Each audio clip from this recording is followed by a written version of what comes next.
प्यारे बच्चों नमस्कार। आज की ऑनलाइन क्लास में आपका स्वागत है। प्यारे बच्चों, हम नेक्स्ट की तैयारी कर रहे हैं। तो आज हम कक्षा 8 विज्ञान के कुछ महत्वपूर्ण MCQ लेकर के हाजिर हैं। तो जो बच्चे चैनल को देख रहे हैं, जिन बच्चों ने अभी तक चैनल को सब्सक्राइब नहीं किया, सब्सक्राइब कर लें, लाइक कर दें और शेयर करते हैं। चलते हैं हम अपने पहले प्रश्न की तरफ। सजीवों द्वारा कोशिकाओं में निर्मित होने वाले अपशिष्ट पदार्थों को बाहर निकालने के प्रक्रम को क्या कहा जाता है? तो ध्यान से पढ़ें। सजीवों द्वारा कोशिकाओं में निर्मित होने वाले अपशिष्ट पदार्थों को बाहर निकालने के प्रक्रम को क्या कहा जाता है? तो प्यारे बच्चों, उसे कहा जाता है उत्सर्जन। तो ऑप्शन नंबर 3 इसका बिल्कुल सही है। कौन कौन से अंग उत्सर्जन तंत्र का निर्माण करते हैं? तो उत्सर्जन तंत्र आपका ऐसे होता है, आपके यहाँ पर 2 वर्कक होते हैं, उससे नली निकलती है, मूत्रवाहिनी निकलती है, इस मूत्राशय में खुलती है। तो कितने हो गए? वर्कक, मूत्रवाहिनी, मूत्राशय। तो उपरोक्त सभी इसका सही है। आगे नेक्स्ट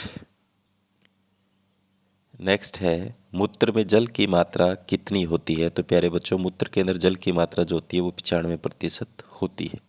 निम्न में क्या क्या स्वेद में पाए जाते हैं? स्वेद क्या? पसीना। पसीने में क्या क्या पाए जाते हैं? तो जल और लवण पाए जाते हैं। तो ऑप्शन नंबर 1 और 2 दोनों सही है। तो तीसरा आ जाएगा कै और खै दोनों। कृत्रिम रूप से रक्त की छनन विधि क्या कहलाती है? कृत्रिम रूप से रक्त को छानना क्या कहलाता है?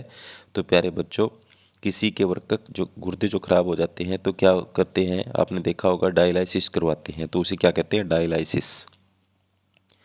मछली द्वारा उत्सर्जित अपशिष्ट पदार्थों में प्रमुख क्या होता है? यूरिया, अमोनिया, यूरिक एसिड, जल। तो प्यारे बच्चों, क्या होता है?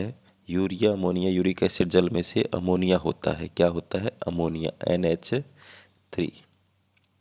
आगे चलते हैं नेक्स्ट। मानव द्वारा उत्सर्जित अपशिष्ट पदार्थों में प्रमुख क्या होता है? तो मानव द्वारा उत्सर्जित अपशिष्ट पदार्थों प्रमुख क्या होता है? यूरिक अम्ल, अमोनिया, जल, यूरिया। तो प्यारे बच्चों, मानव जो मूत्र त्याग करता है, अपशिष्ट त्याग करता है, उसमें ज़्यादा क्या होता है? यूरिया होता है। ऑप्शन नंबर 4 इसका बिल्कुल सही है। आगे हमारा टॉपिक है मानव हृदय। तो वह कौन सा अंग है जो निरंतर रक्त को पंप करता रहता है? हृदय, फेफड़े, यकृत, अग्नाशय। तो आप सभी को पता ही है, हमारा हृदय जो है वो रक्त को पंप करता रहता है। ऑप्शन नंबर 1 इसका बिल्कुल सही है। आपके हृदय का माप लगभग कितना है? हाथ के बराबर, चेहरे के बराबर, मुट्ठी के बराबर, फेफड़े के बराबर। तो प्यारे बच्चों, आपकी मुट्ठी के बराबर है। मानव हृदय में कितने कक्षों में बंटा होता है? तो प्यारे बच्चों, 2 आलिंद होते हैं, 2 नीले होते हैं, 4 कक्षों में बंटा होता है। आगे नेक्स्ट। तो आगे है, हृदय के ऊपरी 2 कक्ष क्या कहलाते हैं? आलिंद, नीले, फुफ्फुस, धमनी। तो प्यारे बच्चों, मान लो ऐसे हृदय आपका 4 कोष्ठ हैं, तो ऊपर वाले ये तो क्या कहलाते हैं? आलिंद, और ये नीचे वाले क्या कहलाते हैं? नीले। तो ऊपर वाला पूछा है, तो ऊपर वाले ये 2 कक्ष जो हैं वो आलिंद कहलाते हैं। कक्षों की बीच की विभाजन दीवार का क्या कार्य है? बीच की ये जो विभाजन दीवार है, इनका क्या कार्य है? ऑक्सीजन युक्त रक्त लेना, कार्बन डाइऑक्साइड युक्त रक्त लेकर जाना, ऑक्सीजन युक्त रक्त एवं कार्बन डाइऑक्साइड रक्त को मिलने से रोकना, ऑक्सीजन युक्त एवं कार्बन डाइऑक्साइड रक्त को मिलाना। तो प्यारे बच्चों, इस दीवार का काम क्या है? ऑक्सीजन युक्त रक्त एवं कार्बन डाइऑक्साइड रक्त को मिलने से बचाना, यानी शुद्ध और अशुद्ध रक्त को आपस में मिलने से बचाना। तो आगे नेक्स्ट। आगे हमारा टॉपिक है मानव परिसंचरण तंत्र। तो निम्न में से कौन सा मानव परिसंचरण तंत्र के अंग है? हृदय, रक्तवाहिनियां, फेफड़े, कै और खै दोनों। तो मानव परिसंचरण तंत्र के जो अंग हैं वो है हृदय और रक्तवाहिनियां दोनों। तो चौथा ऑप्शन आ जाएगा कै और खै। रक्तवाहिनियों में प्रवाहित होने वाले तरल का क्या नाम है? तो रक्तवाहिनियों में क्या बहता है प्यारे बच्चों? रक्त बहता है। ऑप्शन नंबर 3 इसका बिल्कुल सही है। रक्त का तरल भाग क्या कहलाता है? तो प्यारे बच्चों, रक्त का जो तरल भाग होता है उसे हम प्लेज्मा कहते हैं। ऑप्शन नंबर 1 इसका बिल्कुल सही है। रक्त में कितने प्रकार की कोशिकाएं पाई जाती है? तो प्यारे बच्चों, रक्त में 3 प्रकार की कोशिकाएं पाई जाती है। मैं नाम लिख देता हूँ, आरबीसी, डब्ल्यूबीसी और प्लेटलेटस। ठीक है। आरबीसी में हीमोग्लोबिन होता है, जिसके कारण से खून का रंग लाल होता है। डब्ल्यूबीसी रोगों से रक्षा करती है और प्लेटलेटस जो है थक्का बनाने के काम आती है। आगे, निम्न में से रक्त कोशिकाएं छांटिए।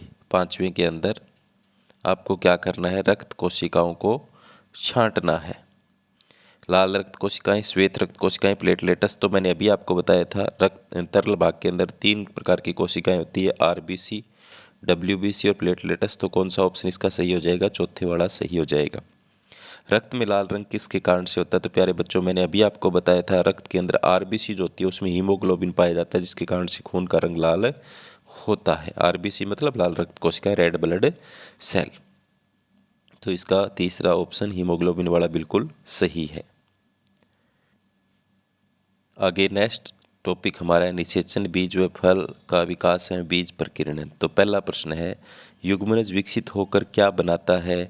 तो प्यारे बच्चों, युग्मनज जो विकसित होकर बनाता है वो भ्रूण बनाता है। क्या बनाता है, ऑप्शन नंबर 1 इसका बिल्कुल सही है।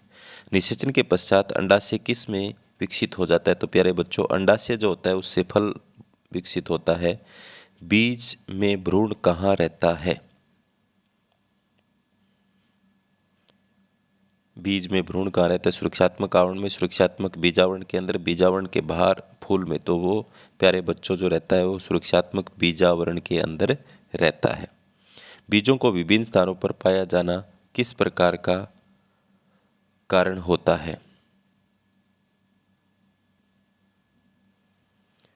प्यारे बच्चों, बीजों का विभिन्न स्थानों पर पाया जाना किस प्रकार का कारण होता है, प्रकरण, प्रक्रम, प्रकीर्णन, परागक्रम। तो प्रकीर्णन के कारण से ऐसा होता है, बीज जो होता है प्रकीर्णन के कारण हर जगह पर पाए जाते हैं।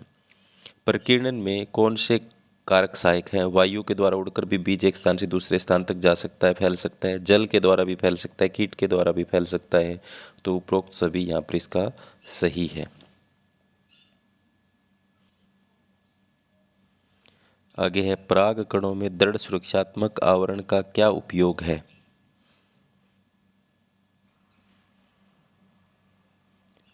पराग कणों में दृढ़ सुरक्षात्मक आवरण का क्या उपयोग है। तो प्यारे बच्चों, सूखने से बचाता है, स्थानांतरण, आकर्षण, परागकण। तो दृढ़ सुरक्षात्मक आवरण है जो पराग कणों सूखने से बचाता है। तो यहाँ पर कौन सा ऑप्शन सही हो जाएगा, पहला ऑप्शन बिल्कुल सही हो जाएगा। पराग कणों का पराग कोश के पुष्प के वर्तिकाग्र पर स्थानांतरण क्या कहलाता है। तो ये क्या है, वर्तिकाग्र है। यहाँ से जो परागकण है वो इस पर पहुँचते हैं, तो उसे क्या कहते हैं, परागण क्रिया कहते हैं। परागण 2 प्रकार का होता है, स्व और पर। निम्न में से परागण के प्रकार छांटिए। तो स्व परागण, पर परागण, क और ख दोनों इनमें से कोई नहीं। तो स्व भी होता है, पर भी होता है। तो क और ख दोनों, ऑप्शन नंबर 3 इसका बिल्कुल सही है। स्व का मतलब खुद उसी फूल के उसी पुष्प के वर्तिकाग्र पर पहुँचे, दूसरे पुष्प से पहुँचे तो होता है पर परागण। यदि परागकण उसी पुष्प के वर्तिकाग्र पर गिरते तो उसे क्या कहते हैं। तो प्यारे बच्चों, उसे स्व परागण कहते हैं। आगे है नेक्स्ट, पुष्प के परागकण उसी पादप से किसी अन्य पुष्प के वर्तिकाग्र पर गिरे तो उसे क्या कहते हैं, उसे पर परागण कहते हैं। ऑप्शन नंबर 2 इसका बिल्कुल सही है। आगे, नर तथा मादा युग्मकों के युग्मन से बनी कोशिका क्या कहलाती है। तो प्यारे बच्चों, वो कहलाती है युग्मनज। क्या कहलाती है, युग्मनज। ऑप्शन नंबर 4 इसका बिल्कुल सही है। युग्मनज बनने के लिए नर और मादा युग्मकों के युग्मन का प्रक्रम क्या कहलाता है। तो उसे कहते हैं प्यारे बच्चों निषेचन। क्या कहते हैं, निषेचन। तो ऑप्शन नंबर 7 इसका, ऑप्शन नंबर 3 इसका बिल्कुल सही है। आगे चलते हैं। आगे हमारा टॉपिक है अलैंगिक जन्म। माता पिता से संतति का जन्म क्या कहलाता है। तो प्यारे बच्चों, ये उस क्या कहलाता है, जनन। मूल तना और पत्तियां पौधे के कौन से अंग हैं। तो ये पौधे के कायिक भाग हैं। कौन से भाग हैं, ऑप्शन नंबर 1 इसका बिल्कुल सही है। आगे है, पादप के जनन अंग कौन से हैं। तो प्यारे बच्चों, आपको पता है पादप के जनन अंग कौन से होते हैं, तना, पत्ते, टहनी। तो कायिक भाग हैं, तो पुष्प इसके जनन अंग हैं। जनन कितने प्रकार का होता है। तो प्यारे बच्चों, 2 प्रकार का होता है, लैंगिक और अलैंगिक। तो ऑप्शन नंबर 2 इसका बिल्कुल सही है। आगे है, जनन के प्रकारों के नाम बताइए। तो प्यारे बच्चों, जनन के प्रकार हैं अलैंगिक और लैंगिक। तो तीसरा ऑप्शन इसका बिल्कुल सही है, क और ख दोनों। आगे हमारा नेक्स्ट टॉपिक जो है वो है विद्युत धारा और उसके प्रभाव। तो पहला प्रश्न है, विद्युत घंटी विद्युत के किस प्रभाव पर काम करती है? तापीय प्रभाव पर, चुंबकीय प्रभाव पर, चुंबकीय सुई पर, धारा प्रभाव पर। तो विद्युत घंटी जो होती है प्यारे बच्चों, विद्युत धारा के चुंबकीय प्रभाव पर काम करती है। लोहे के किसी टुकड़े पर विद्युत रोधी तार से लिपटी विद्युत धारावाही कुंडली क्या कहलाती है? विद्युत घंटी, विद्युत चुंबक, विद्युत परिपथ।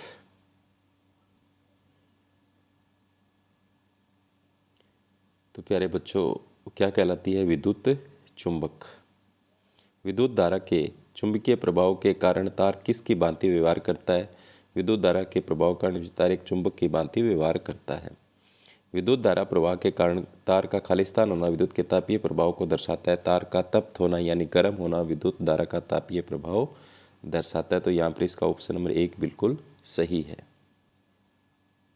आगे है विद्युत धारा के चुंबकीय प्रभाव में निम्न में विद्युत धारा के प्रभाव कौन कौन से? तापीय, चुंबकीय, क और ख दोनों कोई नहीं। तो तापीय भी होता है और चुंबकीय भी होता है, क और ख दोनों। तो तीसरा ऑप्शन इसका बिल्कुल सही है। चुंबकीय प्रभाव की खोज किसने की थी? तो प्यारे बच्चों हैंस क्रिश्चियन ओर्स्टेड ने की थी। तो ऑप्शन नंबर पहला इसका बिल्कुल सही है। कौन से पदार्थ चुंबक जैसा व्यवहार कब दर्शाता है? विद्युत धारा प्रवाहित होने पर, धारा प्रवाहित न होने पर, विद्युत परिपथ टूटने पर, स्विच ऑफ करने पर। तो पहला ऑप्शन इसका सही है। विद्युत धारा प्रवाहित होने पर वह चुंबक की तरह व्यवहार करता है। आगे नेक्स्ट, डॉक्टर आंख में गिरे चुंबकीय कचरे को कैसे बाहर निकालता है? तो आंख में गिरे कचरे को डॉक्टर जो बाहर निकालता है वो विद्युत चुंबक से बाहर खींच लेता है। विद्युत चुंबक के उपयोग कहाँ कहाँ हो सकते हैं? क्रेन के सिरों पर भी हो सकते हैं, खिलौनों में भी होते हैं, डॉक्टर्स द्वारा भी होते हैं। तो उपरोक्त सभी। तो प्यारे बच्चों ये थे कक्षा 8 नेस की तैयारी के लिए कुछ महत्वपूर्ण MCQ। उम्मीद करता हूँ कि आपको समझ में आए होंगे। धन्यवाद।